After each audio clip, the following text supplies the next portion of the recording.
பரிசுத்தமுள்ள நாமம் மகிமைப்படுவதாக. ஆண்டவரும் அருமை இரட்சகருமாகிய இயேசு கிறிஸ்துவின் இனிதான நாமத்தினாலே தேவனுடைய பாதத்தில் கிடந்து வந்திருக்கிற உங்கள் அனைவரையும் அன்போடு கூட வாழ்த்துகிற கர்த்தர் உங்களை நிறைவாய் ஆசீர்வதிப்பாராக. இந்த நாளிலும் செய்திக்காக தெரிந்து கொண்ட வேதவசனம் ரோமர்கள்ள நிருபம் அதனுடைய 9வது அதிகாரம். ரோமர்கள்ள நிருபம் 9வது அதிகாரம் அதனுடைய 15வது வேதவசனத்தையும் 18வது வேதவசனத்தையும் ஒருவர் சத்தமாய் வாசிப்போம். ரோமர்கள்ள நிருபம் 9வது அதிகாரம் 15வது வசனத்தையும் 18வது வசனத்தையும் சேர்த்து ஒருவர் சத்தமாய் வாசிப்போம். அவர் மோசேயை நோக்கி, எவன் மேல் இரக்கமாயிருக்க சித்தமாயிருப்பேனோ அவன் மேல் இரக்கமாயிருப்பேன், எவன் மேல் உருக்கமாயிருக்க சித்தமாயிருப்பேனோ அவன் மேல் உருக்கமாயிருப்பேன் என்றார். ஆதலால் எவன் மேல் இரக்கமாயிருக்க சித்தமாயிருக்கிறாரோ அவன் மேல் இரக்கமாயிருக்கிறார், எவனை கடினப்படுத்த சித்தமாயிருக்கிறாரோ அவனை கடினப்படுத்துகிறார் என்று சொல்லி கர்த்தருடைய வேதம் சொல்லுகிறது. எவன் மேல் இரக்கமாயிருக்க சித்தமாயிருக்கிறேனோ அவன் மேல் இரக்கமாயிருப்பேன், எவன் மேல் உருக்கமாக இருக்கணும்னு சித்தமாயிருக்கிறேனோ அவன் மேலே நான் உருக்கமாயிருப்பேன், எவனை கடினப்படுத்தணும்னு நினைக்கிறவனோ அவனை நான் கடினப்படுத்துவேன் என்று சொல்லி ஆண்டவராய் கர்த்தர். இதெல்லாம் கர்த்தர் செய்கிற வேலை. கர்த்தருடைய ஸ்தோத்திரம். பாருங்கள், சில மனுஷனுக்கு மேலே ஆண்டவர் தம்முடைய இரக்கத்தை ஆண்டவர் காண்பிக்கிறார். அந்த மனுஷனுடைய வாழ்க்கையில் இரக்கத்தை காண்பித்து அந்த மனுஷனை சேற்றிலிருந்து கர்த்தர் தூக்கி எடுக்கிறார். அந்த மனுஷனை கண்மலை மேல் நிறுத்துகிறார். அந்த மனுஷனை மேன்மைப்படுத்துகிறார், கனத்தை கொடுக்கிறார், புகழை கொடுக்கிறார். உலகத்தின் செல்வத்தையும் ஐஸ்வர்யத்தையும் ஆசீர்வாதத்தையும் ஆண்டவர் அவனுக்கு கொடுக்கிறார். அவனுடைய வாழ்க்கையில் சில நேரங்களில் சில தவறுகள் வந்தாலும் ஆண்டவர் அவனை சிட்சித்து தண்டித்து அவனை தள்ளிவிடாதபடிக்கு தொடர்ந்து கர்த்தர் கூட வைத்து அவனை ஆசீர்வைத்து மேன்மைப்படுத்துகிறார். சில மனுஷருக்கு மேலே சில மனுஷரை ஆண்டவர் என்ன செய்கிறாரா, அவரே கடினப்படுத்துகிறாராம். சிலர் பாருங்கள், என்ன சொன்னாலும் கேட்க மாட்டாங்க, இருதயம் கல்லாக இருக்கும். என்ன சுவிசேஷம் சொன்னாலும் மனம் திரும்ப மாட்டாங்க. என்ன அவங்களுக்காக அவங்க முன்னால் போய் நான் அழுது நீங்கள் ஜெபம் பண்ணுங்க சர்ச்சைக்கு வாங்கினாலும் கேட்க மாட்டாங்க, இருதயம் கல்லாக இருக்கும். ஸ்தோத்திரம். ஊழியக்காரர்கள் என்ன சொன்னாலே நிச்சய மாட்டாங்க, கேட்கவே மாட்டாங்க. குடும்பத்தில் இருக்கிற ஆண்டவருடைய பிள்ளைகள் என்ன சொன்னாலும் கேட்க மாட்டாங்க. அவருடைய இருதயம் கடினப்பட்டு இருக்கிறது. கர்த்தருக்கு ஸ்தோத்திரம். சபைக்குள்ளேயும் அதே போல தான் சிலருக்கு மேலே ஆண்டவர் ரொம்ப இரக்கமாக இருக்கிறார். கர்த்தருக்கு ஸ்தோத்திரம். இரக்கமாயிருந்து அவருடைய வாழ்க்கையை நாளுக்கு நாள் கர்த்தர் ஆசீர்வதிக்கிறார், மேன்மைப்படுத்துகிறார். அவர்களுக்கு பிற்பாடுடைய சந்ததிகளை ரட்சித்து அவருடைய ஸ்தானத்தில் கொண்டு வைத்து கர்த்தர் அவர்களை அழகு பார்த்து மேன்மைப்படுத்தி அந்த இரக்கத்தினால் அவருடைய பாவங்களை எல்லாம் மன்னித்து அவர்களை பரிசுத்தப்படுத்தி பரலோக ராஜ்யத்தில் கூட்டி சேர்க்கிறார். ஆனால் சபைக்குள்ளேயே இருக்கிறதிலும் சிலருடைய வாழ்க்கையில் பாருங்கள், சிலரை ஆண்டவர் கடினப்படுத்தி தான் வச்சிருக்கிறார். என்ன சுவிசேஷத்தை அவர்களுக்கு பிரசங்கிக்கட்டுமே அது இருக்கிறது போல தான் இருக்கும். ஆமாம், எந்தெந்தைக்கும் அசையாமல் நிலைத்திருக்கும் சீயோன் பர்வதத்தை போல இருப்பார்கள் என்று சொன்னது போல என்ன சத்தியத்தை கேட்கட்டுமே, என்ன சுவிசேஷத்தை கேட்கட்டுமே, என்ன அனௌன்ஸ்மெண்ட்டை கேட்கட்டுமே, அது நான் எப்படி வாழ விருப்பமோ அப்படி தான் இருப்பேன். பாஸ்டர் சொன்னதுனால பிரசங்கித்ததுனால அவர் அறிவிப்பில் சொன்னதுனாலெல்லாம் நான் கேட்க முடியாது, அவருக்கு ஆலோசனையெல்லாம் கேட்க முடியாது. எனக்கு எப்படி தோணுதோ அப்படி தான் நான் இருப்பேன் என்று சொல்லி தன் இருதயத்தை கடினப்படுத்தி இருக்கிறார். ஸ்தோத்திரம். அதுவும் பைபிள் சொல்லுது, கர்த்தர் தான் என்ன செய்கிறாரா, எவர்களை கடினப்படுத்த சித்தமாக இருக்கிறாரோ கடினப்படுத்துகிறார். இப்போ நல்லா கவனிக்கணும். ஆண்டவர் இரக்கத்தை வைத்தவர்களை ஆண்டவருடைய குறைகளை மன்னித்து அவர்களை பரிசுத்தப்படுத்தி பூரணப்படுத்தி அவர்களை பரலோராஜ்யத்தில் சேர்க்கிறார். யாருடைய இருதயத்தை கடினப்படுத்தி வைத்திருக்கிறாரோ, ஏன் கடினப்படுத்தி வைத்திருக்கிறார்? அந்த ஆத்துமாவை அவருடைய பாவங்கள் மன்னிக்கப்படாமல் இருக்கிறதுனால அவருடைய வாழ்க்கையில் உண்மையான உள்ளான மனுஷனுக்குள்ளால உண்மையான மனம் திரும்புதல் வராமல் வெளி தோற்றத்தில் மனுஷர்களுக்கு மத்தியில் பக்தி வேஷத்தை அவர்கள் போடுகிறதுனால காண்பிக்கிறதுனால மனுஷர்களுக்கு மத்தியில் சபை நடுவில் தன்னை மேன்மைப்படுத்த வேண்டும் என்று அவர்கள் விரும்புகிறதுனால ஆனால் என்னத்தான் ஆலோசனை சொன்னாலும் கீழ்ப்படியவே மாட்டாங்க. என்ன வசதி சொன்னாலும் கேட்க மாட்டாங்க. ஊழியக்காரங்க என்ன ஆலோசனை சொன்னாலும் கேட்க மாட்டாங்க. தன் இருதயத்தை கடினப்படுத்திக்கிட்டு அப்படியே இருப்பாங்க. எதுக்கு? ஏன்னா இதுக்குள்ளால வந்த ரட்சிப்பும் உண்மையான ரட்சிப்பு இல்லை, உண்மையான மனம் திரும்புதல் இல்லை. ஸ்தோத்திரம். பக்தி வேஷம் இருக்குது. ஸ்தோத்திரம். சபைக்குள்ளால மேன்மையாக இருக்கணும், முதன்மையாக இருக்கணும், பெரியாளை போல காட்டிக்கொள்ளணும், கூட பிரதான இடத்துல இருக்கணும், இந்த எண்ணம் இருக்குது. ஆனால் கீழ்ப்படிதல் இல்லை, ரட்சிப்பு இல்லை. ரட்சிப்பு இருந்தால் உண்மையான மனத்திருமல் தான் ஊழியக்காருடைய வார்த்தை கீழ்ப்படிவாங்க. ஸ்தோத்திரம். ஆகையினால அதுக்கு ஆண்டவர் அது சோமனாலும் கீழ்ப்படியாமல் இருக்கிறதுனால கேட்காம அதனுடைய இதயத்தை அப்படியே கடினப்படுத்தி நீ எங்கே போ, ஆமாம் நீ ஒரே சபைக்குள்ளால இருந்து ஆராதித்தாலும் ஒரே சபைக்குள்ளே ஆராதிக்கிற எல்லாருமே பரலோகத்துக்கு வருகிறது இல்லை. ஒரே சபைக்குள்ளேருந்து ஆராதிக்கிறதுலும் ஒரு கூட்டம் பரலோகத்துக்கு வருகிறது. அதில் கடினப்படுகிற ஒரு கூட்டமோ பாதாளத்துக்கு போகிறது. ஒரே வயலில் தான் ஸ்தோத்திர விதையை விதைக்கிறோம். ஆனால் ஒரே வயலில் விதைத்த விதையில் வளர்ந்து கதிர்விட்டு வருகிற நேரத்தில் அதில் ஒரு பகுதி தான் நெல்மணியாக அல்லது கோதுமணியாக களஞ்சியத்தில் சேர்க்கிறது. அதே கதிரிலிருந்து வந்த ஒரு சிலமோ அவைகள் என்ன செய்கிறது? சாவியாக அவைகள் அக்கினியினால் சுட்டரிக்கப்படுவதற்கு போகிறது. சபைக்குள்ளும் இதே போல தான் இருக்கிறது. சபை என்பதும் ஒரு வயலாக இருக்கிறது. சபைக்குள்ளே இருக்கிறது எல்லாம் கோதுமணி இல்லை. வெள்ளை வெள்ளையும் போட்டவர்கள் எல்லாரும் பரிசுத்தவான்கள் அல்ல, பரிசுத்த வாட்டிகள் அல்ல. வெள்ளை வெள்ளையும் போட்டு நகையெல்லாம் கலத்தினவர்கள் எல்லாரும் ஆண்டோர்க்க வார்த்தைக்கு உண்மையாக கீழ்ப்படிந்தவர்கள் அல்ல. ஸ்தோத்திரம். ஒரு கூட்டம் கீழ்ப்படுகிறது, ஒரு கூட்டம் தேவன் இரக்கத்தை காண்பிக்கிற ஒரு கூட்டமோ அவர்களை பரலோகத்துக்கு நேராக கர்த்தர் வழிநடத்துகிறார். இன்னும் கீழ்ப்படியாத ஒரு கூட்டத்தையோ தேவன் கடினப்படுத்தி ஸ்தோத்திரம் அவருடைய இருதயத்தின் எண்ணங்கள் வித்தியாசமாய் இருக்கிறதுனால, மேன்மையை சபைக்குள் விரும்புகிறதுனால, பக்தி வேஷமாய் காண்பிக்கிறதுனால, கீழ்ப்படியாமையினால அவருடைய இருதயத்தை கடினப்படுத்தி சபைக்குள்ளேயே வந்து இருந்து ஆராதித்தாலும் அதை கர்த்தர் எங்க தள்ளிவிடுகிறார்? இந்த பதரை போல ஆண்டவர் அக்கினி எறிகிற பாதாளத்திலே ஆண்டவர் தள்ளிவிடுகிறார். கர்த்தருக்கு ஸ்தோத்திரம். ஏன் கர்த்தர் இதை செய்கிறார்? கர்த்தர் தான் இதை செய்கிறார்னு சொல்லி நாம் என்ன செய்கிறோம்? நான் பார்க்குறோம் வேதத்தில். ஸ்தோத்திரம். கர்த்தர் ஏன் இப்படி செய்கிறார்? ஸ்தோத்திரம். ஏன் ஒரு குரூப்புக்கு மேலே கர்த்தர் தம்முடைய இரக்கத்தை அவர் காண்பிக்கிறார்? ஏன் ஒரு கூட்டத்துக்கு மேலே தேவனாய் கர்த்தர் தம்முடைய வாழ்க்கையில் இரக்கத்தை காண்பிக்காமல் இருதயத்தை கடினப்படுத்தி பாதாளத்திற்கு ஏன் தள்ளுகிறார்? வேதத்தில் நாம் வாசித்து பார்க்கும் பொழுது கர்த்தருடைய வேதம் தெளிவாய் சொல்லுகிறது. ஸ்தோத்திரம்.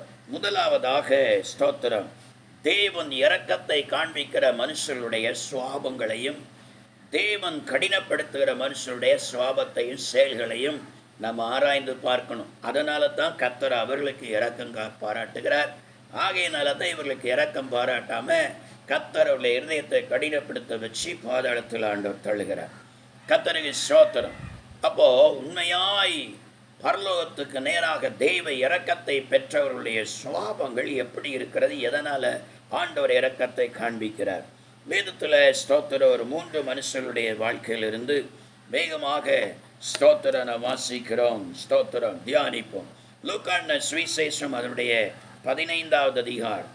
லூக்கான சுவிசேஷம் 15வது அதிகாரம். ஸ்தோத்திரம் அதனுடைய 21வது வசனத்தை நாம் வாசித்து பார்த்தால் இங்கே ஸ்தோத்திரம் 2 பேருடைய வாழ்க்கை சொல்லப்பட்டு இருக்கிறது. ஸ்தோத்திரம் 11வது வசனத்திலிருந்து கடைசி வரைக்கும் இந்த லூக்கா 15வது அதிகாரத்தில் வாசித்து பார்த்தா 2 குமாரர்களை குறித்து சொல்ல, ஒரு தகப்பனுக்கு பிறந்த ஒரு தாய் தகப்பனுக்கு பிறந்ததில் 2 பேர். ஒருவனுடைய வாழ்க்கை இரக்கத்தை பெறுகிறார், இன்னொருடைய வாழ்க்கையில் அந்த இரக்கத்தை அவன் இழக்க சூழ்நிலை வருகிறது. கர்த்தருக்கு ஸ்தோத்திரம். அப்போ இரக்கத்தை பெறுகிறவனுடைய வாழ்க்கையை நீங்கள் கவனித்து பார்த்தா வேதம் தெளிவாய் சொல்கிறது. 21வது வசனத்தை நான் வாசித்து பார்க்கும் பொழுது, குமாரன் தகப்பனை நோக்கி, தகப்பனே, பரத்திற்கு விரோதமாகவும் உமக்கு முன்பாகவும் பாவம் செய்தேன், இனிமேல் உம்முடைய குமாரன் என்று சொல்லப்படுவதற்கு நான் பாத்திரன் அல்ல என்று சொன்னான். கர்த்தருக்கு ஸ்தோத்திரம். இளைய குமாரன் தகப்பனிடத்தில் வந்து தன்னுடைய பிழையை ஒத்துக்கொள்ளுகிறான். தன் பாவத்திற்காக அவன் மனம் வருந்துகிறான். ஆண்டவரே, தகப்பனே, நான் மன்னித்துள்ள, நான் பாவம் செய்தேன், உங்களுக்கு விரோதமாக நான் பாவம் செய்தேன், அநியாயம் செய்துட்டேன், உங்களை நான் வேதனைப்படுத்திட்டேன், நான் துக்கப்படுத்திட்டேன், உங்களை அழ பண்ணிட்டேன், உங்களை அவமானப்படுத்திட்டேன், நான் மன்னிச்சிடுங்க என்று சொல்லி தன்னுடைய வேதனையை வந்து அந்த பாவத்தை எல்லாம் சொல்லி அறிக்கையிடுகிறான். அவனுடைய வாழ்க்கை நமக்கு தெரியும். அவன் தகப்பனை விட்டு, தகப்பன் குடும்பத்தை விட்டு தூரம் போனவன். தன்னுடைய வாழ்க்கையில் பாவ சிற்றின்மங்களை தண்ணீரை போல நண்பர்களோடு கூட சேர்ந்து அனுபவித்தவன். தன் ஆஸ்திகளை அழித்து போட்டவன் தான். ஸ்தோத்திரம். தன்னுடைய வஸ்திரத்தை இழந்தவன் தான். ஒருவேளை ஆகாரத்திற்கு கூட வழி இல்லாமல் பன்றி மேய்த்தவன் தான். ஆனால் இவனுடைய வாழ்க்கையில் தேவனுடைய இரக்கத்தை இவன் பெற்றுக்கொண்டான். ஐயா, பாவியாக ஜீவித்தவன் தான், துன்மார்க்கமாக ஜீவித்தவன் தான், அசுத்தன் தான், வேசித்தனமாக வாழ்ந்தவன் தான். தகப்பனுக்கு ஆஸ்தியெல்லாம் அழித்து போட்டு தகப்பன் குடும்பத்தை அவமானப்படுத்தினவன் தான். ஆனாலும் தேவனுடைய இரக்கத்தை அவன் தன் வாழ்க்கையில் பெற்றுக்கொண்டான். காரணம் என்ன தெரியுமா? அவன் செய்த பாவத்திற்காக, அவன் செய்த அக்கிரமத்திற்காக அதே தகப்பனிடத்தில் வந்து கண்ணீர் விட்டு அழுதானே, மனமாறி கண்ணீர் விட்டு தன் பிள்ளைகளை உணர்ந்து கண்ணீர் விட்டு அழுது அதற்காக மனமருந்தி மன்னிப்பு கேட்டானே, அதனால அவன் இரக்கத்தை, தகப்பனுடைய இரக்கத்தையும் தேவனுடைய இரக்கத்தையும் தன்னுடைய வாழ்க்கையில் அவன் பெற்றுக்கொண்டான். வேதம் சொல்கிறது, தன் பாவங்களை மறைக்கிறவன் வாழ்வடைய மாட்டான், அவைகளை அறிக்கை செய்து விட்டு விடுகிறவனோ இரக்கம் பெறுவான். சிலர் அறிக்கையை செய்ய மாட்டாங்க, சிலர் அறிக்கையை பண்ணிக்கிட்டே இருப்பாங்க, விட மாட்டாங்க. கர்த்தரின் ஸ்தோத்திரம். இவர்களுக்கு தேவனுடைய இரக்கம் கிடைக்காது. தன் பாவங்களை தேவனிடத்தில் மறைக்காமல் அறிக்கை இடவும் வேண்டும், அதை விடவும் வேண்டும். சிலர் ஸ்தோத்திரம் தன்னுடைய பெற்றோருக்கு விரோதமாக அவர்களை துக்கப்படுத்தி வேதனைப்படும்படியாக, கண்ணீர் சிந்தும்படியாக, அவமானப்படும்படியாக செயலை செய்துட்டே அந்த பெற்றோர்கிட்ட வந்து மன்னிப்பே கேட்க மாட்டாங்க. அது தவறு, நான் இப்படி நடந்துட்டேன், இப்படி செயல்பட்டேன், மன்னிச்சிடுங்க, அந்த வார்த்தையே வராது. சபைக்குள்ளே இருக்கிற சிலரில் எவ்வளவுதான் கர்த்தருக்கு ஸ்தோத்திரம் பாஸ்டருடைய வார்த்தையை கேட்டாலும் அதுக்கு கீழ்ப்படியாமல் அந்த வார்த்தைக்கு எதிராக செயல்பட்டு முறுமுறுத்து அதற்கு ஆப்போசிட்டாக செயல்பட்டாலும் அந்த செயல்பட்டதற்காக மனம் வருந்த மாட்டாங்க. ஐயோ, நான் இப்படி பண்ணிட்டேன், பாஸ் எத்தனையோ முறை சொன்னார், சொல்ல நான் கேட்கலையே, கீழ்ப்படியிலையே, நான் இப்படி பண்ணிட்டேனே என்று சொல்லி மனம் வருந்தவும் மாட்டாங்க. பாஸ்கிட்ட வந்து அதுக்காக மனம் வருந்தி மன்னிப்பு கேட்கவும் மாட்டாங்க. இது கடினப்படுகிற ஒரு கூட்டம். பாருங்க, நான் இளைய குமாரனை குறித்து சொல்லப்பட்டு இருக்கிறது. ஸ்தோத்திரம். அவன் தவறு செய்தவன் தான். ஆனால் தன் பிள்ளைக்காக மனமருந்தி வந்து தகப்பனிடத்தில் அந்த பாவங்களை எல்லாம் அவன் அறிக்கையிட்டான். கர்த்தருக்கு ஸ்தோத்திரம். தன் பிள்ளைகளை உணர்கிறவன் யார் என்று சொல்லி கர்த்தருடைய வேதம் சொல்கிறது. ஆனால் இளையகுமாரன் தன் பிள்ளைகளை அவன் உணர்ந்தான். தகப்பனுடைய இரக்கத்தையும் ஸ்தோத்திரம் அந்த தேவனுடைய இரக்கத்தை அவன் பெற்றுக்கொண்டான். பெற்றுக்கொண்டதுனால பாருங்க, அடுத்த வசனத்தில் வாசித்து பார்க்கும் பொழுது, அப்பொழுது தகப்பன் ஊழியக்காரரை நோக்கி, நீங்கள் உயர்ந்த வஸ்திரத்தை கொண்டு வந்து இவனுக்கு கொடுத்து இவன் கைக்கு மோதிரத்தையும் இவன் கால்களுக்கு பாதரட்சியும் போடுங்கள், கொழுத்த கன்றை கொண்டு வந்து அடியுங்கள், நான் புசித்து சந்தோஷமாயிருப்போம் என்று சொன்னார். ஸ்தோத்திரம். அவனுக்காக ஒரு பெரிய விருந்து, கொழுத்த கன்றை அடித்து பெரிய விருந்து ஆயத்தமாக்கப்பட்டது. விலை உயர்ந்த வஸ்திரம் அவனுக்கு போடப்பட்டது. அதுதான் ரட்சிப்பின் வஸ்திரம். அவனுடைய கைக்கு மோதிரம் போடப்பட்டது. அது தகப்பனுடைய முத்திரை, இவன் என்னுடைய குமாரன் என்று சொல்லி முத்திரை மோதிரம் அவனுக்கு போடப்பட்டது. ஸ்தோத்திரம். அவனுடைய கால்களுக்கு பாதரட்சை போடப்பட்டது. என் குமாரன் சேற்றில் போய் துன்மார்க்கமா வேசித்தனமா வாழ்ந்தவன் தான். ஆனால் பாதரட்சை சுவிசேஷத்திற்கு அடையாளமாக இருக்கிறது. என் மகன் இன்று முதல் என்னுடைய சுவிசேஷத்தை அறிவிப்பான், கர்த்தருடைய சுவிசேஷத்தை அறிவிக்கட்டும் என்கிற சுவிசேஷனுடைய பாதரட்சை போடப்பட்டது. ஒரு பெரிய சந்தோஷம் அந்த குடும்பத்தில் ஆண்டவர் கட்டளையிட்டார். கர்த்தருக்கு ஸ்தோத்திரம். இரக்கத்தை பெற்றவனுடைய வாழ்க்கையை கவனித்து பாருங்க, பிழைய உணர்ந்தான். ஆனால் அதே நேரத்தில் அதே குடும்பத்தில் தான் மூத்த குமாரன் இருக்கிறான் பாருங்க. மூத்த குமாரனுக்கு இரக்கம், தேவனுடைய இரக்கம்னு கிடைக்கல. அவன் பாவம் செய்யல தான், துணிகரமான பாவத்தை செய்யல. ஆனாலும் ஒரு பாவம் செய்யாமல் நன்மை மாத்திரம் செய்யத்தக்க நீதிமான் இந்த பூமியில் ஒருவரும் இல்லைன்னு சொல்லி வசனம் சொல்லுகிறது. இவன் ஒருவேளை வெளியரங்கமான பாவத்தை செய்யாமல் இருக்கலாம், துணிகரமான பாவத்தை செய்யாமல் இருக்கலாம். ஆனாலும் மனதளவில், சொல்லில், செயல்களில், சிந்தைகளில் அதிகமாய் பாவம் செய்தவன் தான். ஆனால் பாவத்திற்காய் அவன் மனஸ்தாபப்பட்டதில்லை, மனம் மாறினதில்லை, மன்னிப்பு கேட்டதில்லை. வேதத்தில் நான் வாசித்து பார்க்கும் பொழுது அவனை குறித்து இங்கே சொல்லப்பட்டு இருக்கிறது. ஸ்தோத்திரம், ஸ்தோத்திரம். லூக்கான சுவிசேஷம் 15வது அதிகாரம் 28வது வசனத்தை நான் வாசித்து பார்த்தால், அப்பொழுது அவன் கோபம் அடைந்து உள்ளே போக மனதில்லாதிருந்தான் என்று சொல்லி வேதம் சொல்கிறார். அந்த இளையகுமாரன் துன்மார்க்கமாக சீத்தவன் மனம் திரும்பி வீட்டுக்கு உள்ள வரான். ஆனால் மூத்தவனோ அவன் இளையமே உள்ள வந்ததுனால நான் வரமாட்டேன்னு சொல்லி வெளியில் நிற்கிறான் பாருங்க. சோத்தனம். சில நேரங்களில் இப்படி தான், சில பாவ சேட்டில் கிடக்கிறவங்க மனம் திரும்பி சபைக்குள்ள வந்துட்டா அவங்க குடும்பத்தில் இருக்கிறவர் இவளுந்த சபைக்கா வர, அப்படின்னா அந்த சபைக்கு நான் வரமாட்டேன், வெளியில் போயிடுவான். கர்த்தருக்கு ஸ்தோத்திரம். அப்போ யார் பாவி, யார் இரக்கத்தை பெறுவா, யார் ஆண்டுடைய இரக்கத்தை பெறுவாங்க, யார் பரலோகத்துக்கு வந்து சேருவாங்க? அவன் மனம் மாறி வீட்டுக்குள்ளால வாரான், தகப்பனை ஏற்றி இருக்கிறான். ஆனால் மூத்த குமார் நோய் இளைவை வந்ததுனால அவன் என்ன செய்தான, வீட்டுக்குள்ளே வராமல் வெளியில் நின்னான். ரெண்டாவது அவன் செய்த பாவத்தை பாருங்க. கீழே நான் வாசித்து பார்க்கும் பொழுது, அதனுடைய 30வது வசனத்தை நான் வாசித்து பார்க்கும் பொழுது, வேசிகளிடத்தில் உம்முடைய ஆஸ்தியை அழித்து போட்ட உம்முடைய குமாரனாகிய இவன் என்று சொல்லி அவன் சொல்லுகிறான். தகப்பன்ட்டான் சொல்கிறான், இவனுக்கு போய் நீர் பெரிய கொளுத்த கண்டு அடித்து விருந்து பண்ணி இருக்கிறரே, இவன் யார்? வேசிகளிடத்தில் உம்முடைய ஆஸ்தியில் நான் அழித்து போட்டவன். அவனை குற்றம் சாட்டுகிறான் பாருங்க. அவன் பாவின்னு சொல்லுகிறான். அவன் எவ்வளோ பெரிய பாவி உமக்கு தெரியுமா? தகப்பனு தெரியாதா? தகப்பனை மின்சாய்வன் வந்துட்டான், அந்த தகப்பனை மன்னிச்சிருக்கிறாரே, ஏற்றுக்கொண்டு இருக்கிறாரே, இவன் தகப்பன்ட்ட சொல்கிறான் அவன் எவ்வளோ பெரிய பாவி. தேசிகளிடத்தில் போய் உடைய ஆஸ்தியில் அழித்து போட்டு துன்மார்க்கமாக நடந்தவன், அவன் வந்ததுக்காக குளத்தை கண்டு அடித்தீரு. அவனை குற்றப்படுத்துகிற அவனை பாவி என்று சொல்கிறான். வேதத்தில் நான் வாசித்து பார்க்கும் பொழுது, லூக்கான சுவிசேஷம் 18வது அதிகாரம் 12லிருந்து 14 வரைக்கும் நான் வாசித்து பார்த்தால் அங்கே சொல்லப்பட்டு இருக்கிறது. அங்கே 2 பேர் ஜெபம் பண்ண போனார்களாம் பாருங்க. ஒருவன் பரிசேயன், மற்றவன் ஆயக்காரன். பரிசேயன் நின்று ஜெபம் பண்ணுறான், முன்னால் போய் நின்று ஜெபம் பண்ணுறான், ஆண்டவரே நான் பரியாசக்காரர், அநியாயக்காரர், இந்த ஆயக்காரனை போலவும் இல்லாததுக்காக உமக்கு ஸ்தோத்திரம். நான் வாரத்தில் 2 தடவை உபவாசிக்கிறேன், எனக்கு வருகிற எல்லாவற்றிலும் நான் தசமபாகத்தை நான் செலுத்துகிறேன் என்று சொல்லி தன்னை குறித்து மேன்மை பாராட்டி ஜெபத்தில் கர்த்தர் சொல்லுகிறார்.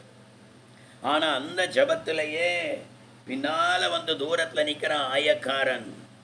அவனை தன் ஜெபத்திலேயே அவன் நினச்சிக்கிறான்னா ஒரு இடித்து ஒரு குத்தி ஆண்டோட்ட சொல்கிறான், அந்த ஆயக்காரனை போல நான் இராததுக்காக உமக்கு ஸ்தோத்திரம். கர்த்தருக்கு தெரியாதா ஆயக்காரன் யாரு, நீ யாரு, அவன் கிரியை என்ன, உன் கிரியை என்னன்னு சொல்லி அவருக்கு தெரியாதா? அவன் பாவின்னு சொல்லி ஆண்டவருக்கு தெரியாதா? நீ தசமபாகம் வரைக்கும் கொடுக்கிறவங்கிறத ஆண்டவருக்கு தெரியாதா? ஆனாலும் இவன் அவனை இடித்து அவனை குற்றப்படுத்தி அவன் பாவி, அவனை போல நான் வாழலை, அதுக்காக உமக்கு ஸ்தோத்திரம். ஆனால் அவனை பாருங்க, அவன் சொல்கிறான் அந்த பாவத்தை மறைக்கலை. பரிசேயன் தன் பாவத்தை மறைக்கிறான், ஆனால் ஆயக்காரனோ தன் பாவத்தை மறைக்கல. ஆண்டவருக்கு சமூகத்துலன்னு சொல்கிறான், தூரத்துலன்னு சொல்கிறான், ஆண்டவரே தன் மார்பில் அடிக்கிறான், ஐயோ பாவியா என் மேல் கிருபையார், நான் எவ்வளோ பெரிய பாவி, இந்த ஆலயத்துக்குள்ளே வருவதற்கு கூட நான் தகுதி இல்லை, உம்முடைய சமூகத்தில் வருவதற்கு கூட நான் தகுதியில் நான் எவ்வளோ பெரிய பாவி ஆண்டவரே. தேவனே, பாவியாகிய என்மேல் கிருபையாயிரும் சொல்லி தான் பாவி பாவி என் மேலே கிருபையாருங்கிறான். கர்த்தர் சொல்கிறார், அவன் அல்ல, அந்த பரிசேயன் அல்ல, தன் பாவத்தை மறைக்காம வந்து அறிக்கையிட்டானே, ஒத்துக்கொண்டானே, இவன் தான் நீதிமானாக்கப்பட்டவனாய் இவன் திரும்பி போனான். இவனுக்கு தேவனுடைய இரக்கம் கிடைத்தது. இவன் பரலோக ராஜ்யத்துக்கு நேராக போவதற்கு ஆயத்தப்பட்டவனாய் அவன் மாறினான். அல்லேலூயா, அல்லேலூயா, கர்த்தருக்கு ஸ்தோத்திரம். ஆகையினாலதான் ஆண்டவராய் இயேசு கிறிஸ்து சொல்லுகிற நேரத்தில் மத்தேயு எழுதின சுவிசேஷம் 21வது அதிகாரம், மத்தேயு எழுதின சுவிசேஷம் 21வது அதிகாரம் அதனுடைய 31வது வசனத்தை நாம் வாசித்து பார்க்கும் பொழுது, ஸ்தோத்திரம், கர்த்தர் சொல்லுகிறார், ஆயக்காரரும் வேசிகளும் உங்களுக்கு முன்னே தேவனுடைய ராஜ்யத்தில் பிரவேசிக்கிறார்கள் என்று மெய்யாகவே உங்களுக்கு சொல்லுகிறேன் சொல்லுகிறேன்.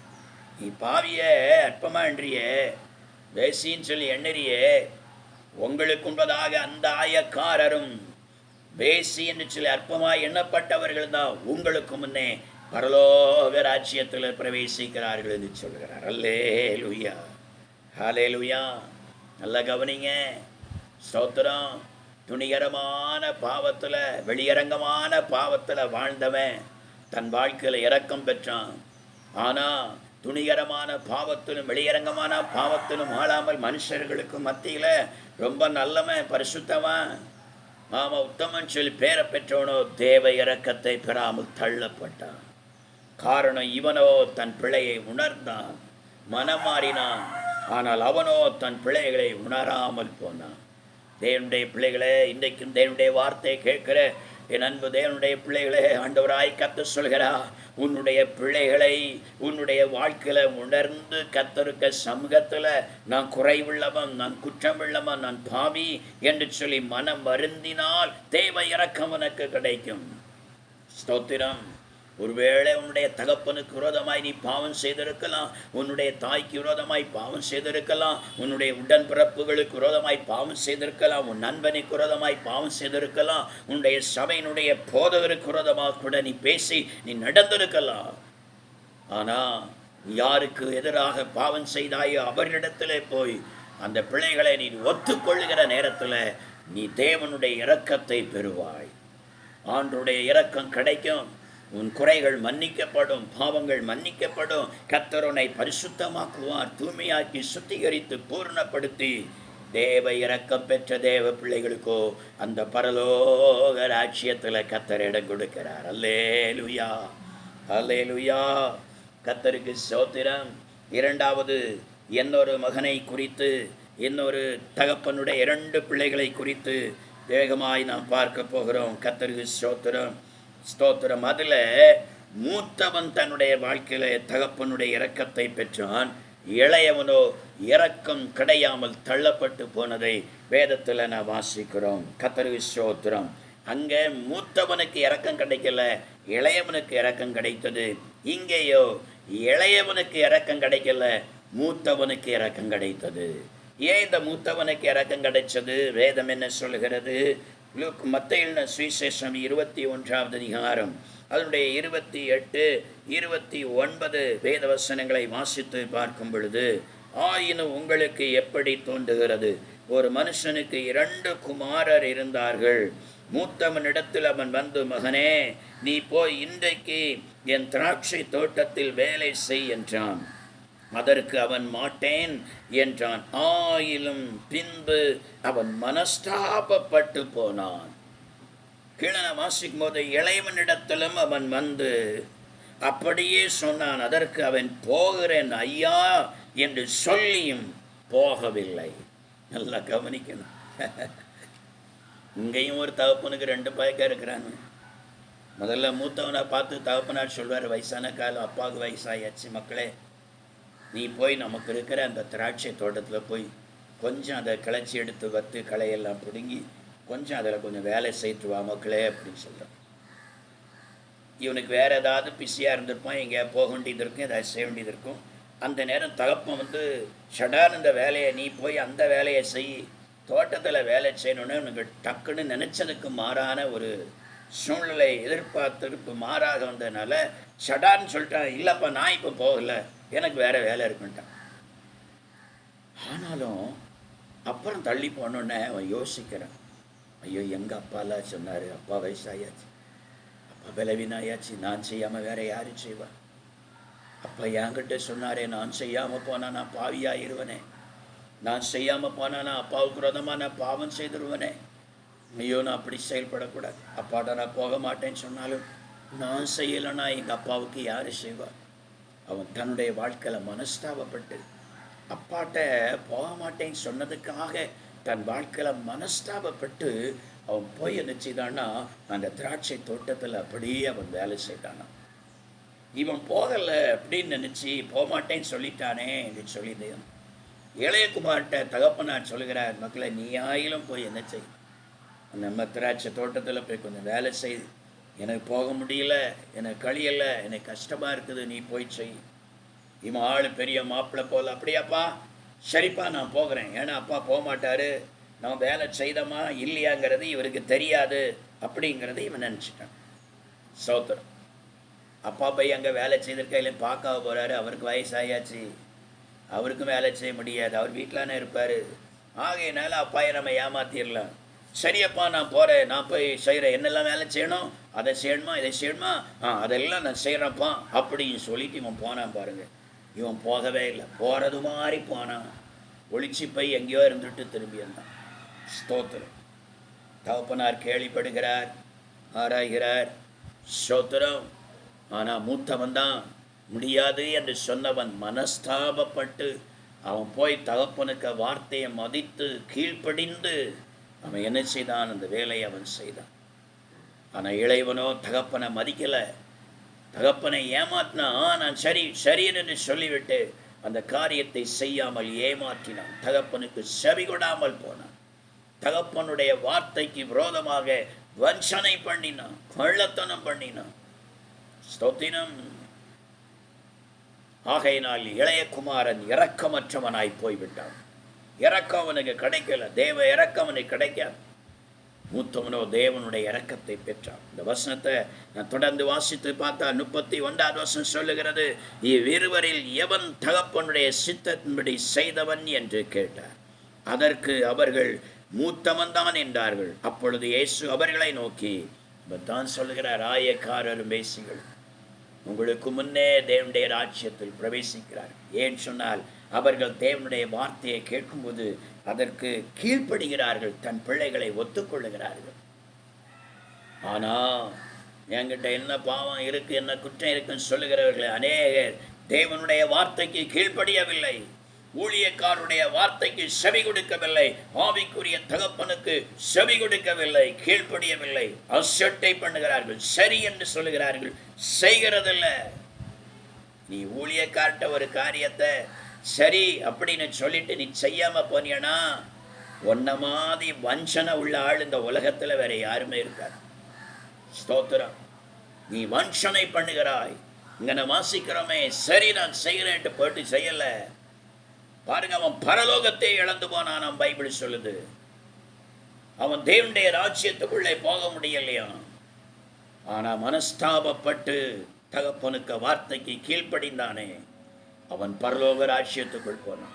அவன் ஒருவேளை துன்மார்க்கனா இருக்கலாம், மனுஷருடைய பார்வையில வேசியா இருக்கலாம், அசுத்தனா இருக்கலாம், பாவியா இருக்கலாம். ஆனா உள்ளுக்குள்ளே ஒரு மனஸ்தாபம் இருந்ததே, உள்ளுக்குள்ளே மனஸ்தாபம் இருந்ததே, கீழ்ப்படியில் இருந்ததே. அவனுடைய வாழ்க்கையில தேவ இரக்கத்தை பெற்று அவன் பரலோகத்திற்கு வந்தான். ஆண்டுடைய வார்த்தையை கேட்கிற அன்பு சகோதரனே, சகோதரியே, அருமை தாயாரே, ஸ்தோத்திரம். தகப்பனாரே, நீங்க உங்க வாழ்க்கையில எப்படி வாழ்றீங்க? ஆண்டவருக்கு இரக்கம் உங்களுக்கு வேணுமா? தேவ இரக்கம் வேணுமா? தேவ கோபம் வேணுமா? தேவ இரக்கம் வேணும்னா உங்க வாழ்க்கையில மனமாறுதல் வரும், கீழ்ப்படிதல் வரும். தேவ கோபத்திற்கு ஏதுவாக நீங்க இருப்பீர்கள் என்று சொன்ன உங்க இருதயம் எத்தனை பிரசங்கத்தை கேட்டாலும், எத்தனை வாயின் வார்த்தைகளை கேட்டாலும், எத்தனை ஊழியக்காரர்கள் ஆலோசனை சொன்னாலும் கீழ்ப்படிய மாட்டீங்க. உங்க இருதயம் கடினப்படும். இருதயம் கடினப்படுதுன்னு சொன்னா நீ பரலோக ராஜ்யத்திற்குரியவர்கள் அல்ல. பரலோகத்துக்கு வந்து சேர முடியாது, பரலோகத்துக்கு வரவே முடியாது, எட்டி கூட பார்க்க முடியாது, காணவே முடியாது. என்ன ரட்சியப்பட்டிருந்தாலும் ஞானஸ்நானம் எடுத்தாலும் பரிசுத்தாய் பெற்றாலும் எல்லாம் வீணா போயிடும். ஏன்னா கீழ்ப்படிதல் இல்லையே. உன்னை நடத்தினவர்களுக்கு கீழ்ப்படிதல் இல்லை, உன் பெற்றோருக்கு கீழ்ப்படிதல் இல்லை, நீ ஆண்டுடைய வார்த்தைக்கு நீ கீழ்ப்படிதல் இல்லை, வஞ்சனை பண்ணுகிறாய், தேவனுடைய ராஜ்யம் இல்லை என்று சொல்லி வேதம் சொல்லுகிறார். ஆனால் தன் பிள்ளைகளை உணர்ந்து மனம் மாறுகிறவர்களுக்கும் தேவனுடைய வார்த்தையை கேட்கும் பொழுது அந்த வார்த்தைக்கு உண்மையாக மனஸ்தாபப்பட்டு கீழ்ப்படிந்து செயல்படுகிறவர்களுக்கும் கர்த்தர் தம்முடைய இரக்கத்தை காண்பிக்கிறார். தம்முடைய இரக்கத்தை காண்பித்து அவர்களை பரலோக ராஜ்யம் வரைக்கும் கூட்டி சேர்க்கிறார். பூலோகத்தினுடைய குறைகளை மன்னிக்கிறார், அவருடைய பாவங்களை எல்லாம் மன்னிக்கிறார், குற்றங்கள் அக்கிரமங்கள் மீதுகளை மன்னிக்கிறார், சாபங்களை நீக்கிறார். அவர்களை மன்னித்து பரிசுத்தவான்களாக பரிசுத்தவாட்டிகளாய் மாற்றுகிறார், அவர்களை ஆசீர்வதிக்கிறார், உயர்த்துகிறார். முடிவில் அந்த பரலோக ராஜ்யத்தை கூட தேவனாகிய கர்த்தர் கொடுக்கிறார். ஆகையால் ஸ்தோத்திரம். உங்கள் இருதயம் கடினப்பட்டிருக்குமானா பரலோகத்தை விட்டு நீங்கள் தூரமாக போகிறீங்க. உங்கள் பிள்ளைகளை உணர்ந்து ஆண்டவருடைய சமூகத்தில் மனம் மாறுங்க, மன்னிப்பு கேளுங்க. ஸ்தோத்திரம். இரண்டாவது கீழ்ப்படிங்க. ஸ்தோத்திரம். அப்பொழுது தேவ இரக்கத்தை பெற்று ஸ்தோத்திரம் பாவ மன்னிப்பை பெற்று பரிசுத்தமாகி தேவாசீர்வாதத்தை பெற்று பரலோகத்து போவதற்கு ஆயத்தப்படுங்க. கர்த்தர் உங்களை நிறைவாக ஆசீர்வதிப்பாராக.